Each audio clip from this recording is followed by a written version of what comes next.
Hey, true seekers, welcome back. Zach here. This video, a quick reminder that gematria is the knowledge you need to see through sports scripting, and if you have this knowledge, you can often predict the outcome of sports championships long before they take place.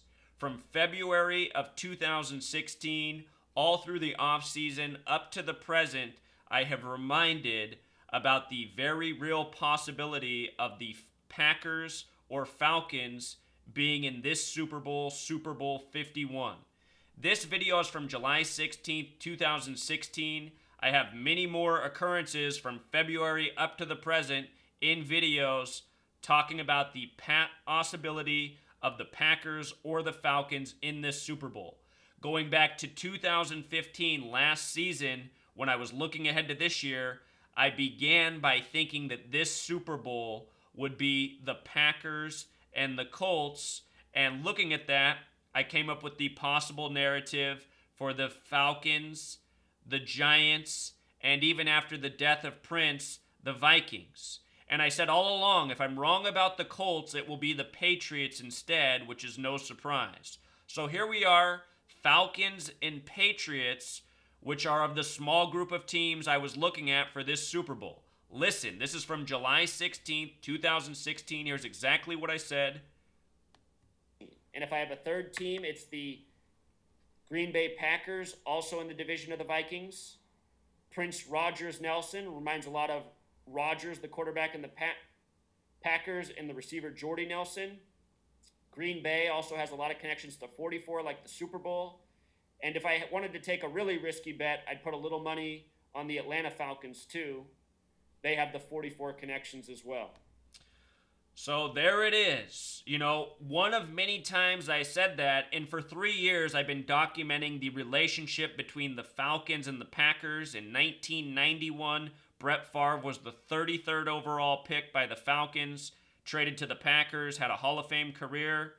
Now at age 33, the Falcons get the better of Aaron Rodgers, the 33-year-old. Of course, the Falcons play on the 33rd parallel. Brett Favre was the 33rd overall pick of the 1991 draft. You know, I'm talking about 44 in the Super Bowl. Did you guys see the score of the NFC Championship between the Packers and Falcons? The Falcons won with 44 points. You know, it's amazing to me that I have any critics.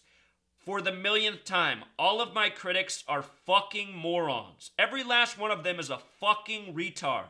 I put out free information. I give you guys the knowledge. If you've been following my sports picks and actually gamble, you should be rich by now. I'm not a gambler.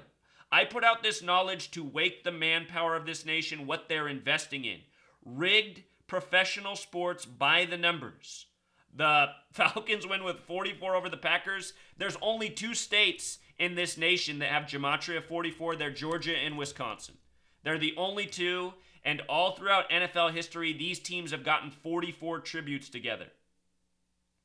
Aaron Rodgers last week won his last game of the season 44 days after his birthday. Remember January 15th, 2017, the 50-year anniversary of Super Bowl I, where the Packers won and the Chiefs lost?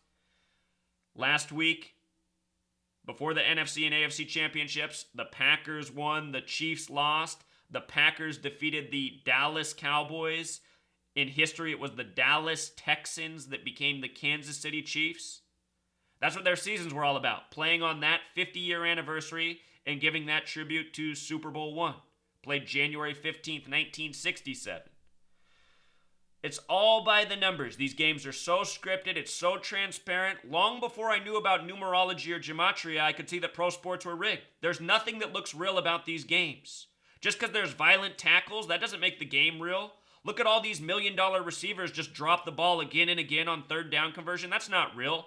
How many men are there in this nation, myself included, that can play football, that are fast, that have great hands? I never dropped a ball in my entire playing career, on teams, in the street, in parks. You know, there's a lot of good athletes out here. Why are these million-dollar NFL athletes just dropping ball after ball? You know, all of a sudden the Packers couldn't get a completion. Just everybody kept dropping the ball. Does any of that look real to any of you guys? It's so obvious how scripted these games are. Again, to be a critic of mine, you have to be a fucking retard. And honestly, to not see how rigged sports are, you have to be a fucking retard. And let me show you one more thing, as I've been pointing out all season about Matt Ryan. Matt Ryan equals 112, just like Houston. There's only one other quarterback that does, Andrew Luck, which is a big part of the reason I was looking at the Colts. The Colts played in Texas this year, 112 days from the Super Bowl. I thought those were all good signs that the Colts would eclipse the Patriots. But when they lost that game, I said, people, I might be wrong about the Colts this year. The tributes aren't going like I thought they would. Might very well end up being the Patriots. So here we are, Patriots and Falcons. I'm going to do a lot better video on the Super Bowl, but this one is just for all of the morons who troll my work, who attack it, who are probably just too fucking stupid to even count. Can you fucking morons even add 1 + 2 + 3? This shit is elementary, but that's the problem in the United States. The average citizen is so fucking retarded, they're not much smarter than a third grader. In fact, the average third grader, because they're in school and practicing, is at a higher cognitive functioning level than the average American. And that's actually sadly true. So for all of you who want to hate on me, you're just fucking morons. I work my ass off. I give you guys free knowledge to give you all more power. I'm trying to help empower humanity. But the problem is, I live in a nation of fucking worthless losers who just want to be the fucking rejects they are and sit and watch these bullshit games and act like they're real. So I'll link this video in the description. You can watch the rest of it. You can go back and watch my, 3 years of videos and see how many times I've talked about the Packers and Falcons in 44. There's probably 50 videos where I talk about it. This is just the latest. Until next time.